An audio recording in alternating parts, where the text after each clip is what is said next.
What's up, guys? Brian with HappyThumbsGaming here, and we are back with LEGO Star Wars The Complete Saga. We are wrapping up the challenges by starting off Episode 6, Chapter 1, Jabba's Palace. That's right, we're going to go ahead and get all of those blue mini-kits, and we're going to do it in under the time allotted.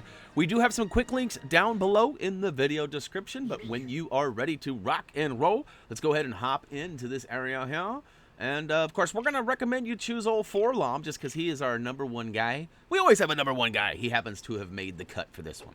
As soon as we start off, we're going to veer off to the right-hand side and swoop up the first one, which is just sitting there chilling.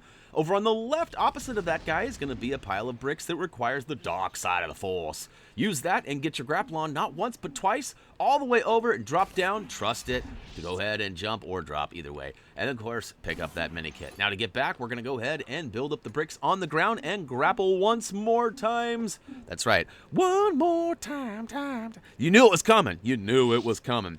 Now, speaking of coming, there is a little bit of story-based bits before we get to the collectibles. So if you're in a hurry, go ahead and use those quick links. Next one would be mini-kit number 3. I recommend that you should use a lightsaber to go ahead and deflect a couple of these. I had troubles getting that first one done but once it's gone, we can go ahead and jump up on the left, and I recommend switching over to Forlom and getting your pew-pew on because it's a little bit faster. And of course, we're racing against the clock, so every second counts.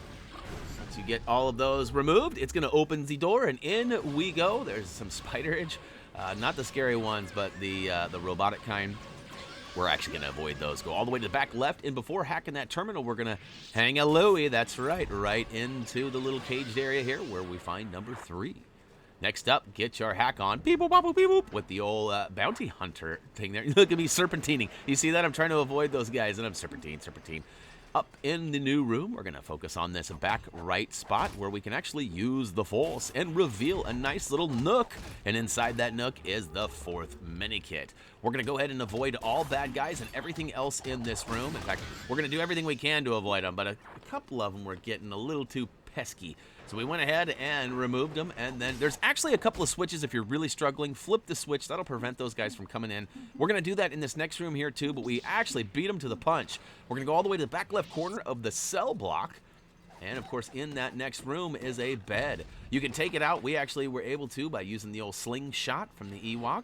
And, of course, if you could switch to another character, that's easy, too. Inside that next room, which there was another hobbit hole to slide through, we can go ahead and find that mini-kit, which happens to be number 5. Again, a little bit of a gap between the collectibles, so if you're in a hurry to get to number 6, feel free to use that quick link down below in the video description. Now, there's one of those switches I was talking about. Flip the lever. Now, no more of those guys can come and rain on our parade. So I need to take them out before they'll stop bothering me, of course. But I made it all the way back in the corner here, and I was trying to take them all out so I can basically use the build in between me and them, and I thought maybe that would prevent them from harassing, but it didn't. So I went ahead and take them all out and build it up. Go ahead and hop on there, and your AI should switch to a character that can lift you up. And once you do that, you should be able to drop down in the other room. This should open that door.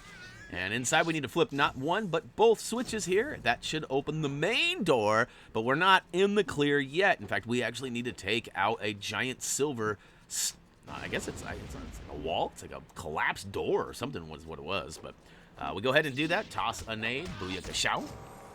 Get to the new room, flip that switch, which will prevent new guys from spawning in, at least at that spot. Go ahead and chop down or blow up or shoot, whatever you want to do, both sides of this chain here. Once we get them all removed, it's going to open up, and we are out of here. Boy, I don't know if you guys can hear it. Cutie is just dying to be on my lap right now. She's attacking my arms, swinging at me, trying to get up here, and I'm trying to prevent that from happening, but she's meowing like crazy. Now, that mini-kit's probably the easiest one, as it's right in our pathway, almost impossible to miss. As soon as we get to the bottom of the stairs, we're going to toss one of our grenades, bombs, thermal detonators, whatever they're called, and go ahead and blow up the floor. That's right. Normally, we raise the roof and take it up, but this time we took the floorboards out and found number 7 underground. Now, go ahead and hack both of the terminals in the back of the room, and that should give us access up the stairs here. Once we get all the way to the tippy-toppy, we should have, I believe it's another hack terminal. Yep, there we go. We got a couple of baddies waiting for us. Ratty the baddies and make your way over and get your beep-boop on one more time. Of course, you can use Forlom for that, or select the indicated bot, droid, whatever you want to call him. I know some people will give me a bunch of a guff for that. Now this next one's hiding. It's there. I promise. I promise. It's over there. You just got to kind of walk back and forth until you get it. Now I was trying to show you a little trick here. If you jump up on this guy, you can actually get up top without having to like make your way all the way around and do the other stuff. But I failed miserably. So if I had the fail stamp, you'll fail. That would be applied right now. I still think I saved myself some time overall. But essentially, you know, you can go the far right side, push that big column around on the checkerboard path and make your way around, or you can try to jump up on that spot there too. All right, down and out. We got more baddies, and in the back left corner, we've got a spot that needs to be built up, and that should allow us to open that gate on the left-hand side there. I do recommend that you flip that switch, though, too, because it's going to prevent more baddies from dropping in, and that's going to make your life a lot easier. No, wait, that's not what I was supposed to do. What the crap? We got to go ahead and take out a few more baddies. I think we have to flip one more switch over on the left, actually. Yeah, flip that, and it should open up. There we go. There we go. Once they're both gone, and this coast is clear. I think yeah, there we go. Yep, that's all backwards. I had it backwards.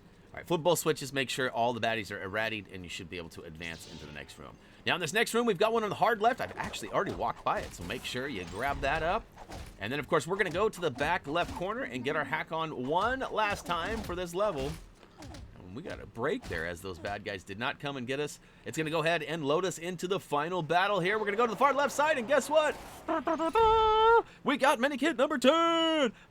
The crowd goes wild. Challenge complete. We got a bunch of studs for doing what was actually a pretty easy task. In fact, we're under the 7-minute mark, so pat yourself on the back. I did speed this video up ever so slightly, so you might be right at the 8-minute mark. But hey, that is officially going to wrap it up for LEGO Star Wars, The Complete Saga, Jabba's Palace. Ha, ha, ha, ha. That was a bad Jabba. Anyways, good Jabba on the video, bad Jabba on the voice impersonation, right? Click that like button if you agree. As for me, that's going to do it, guys. As always, until next time. See ya.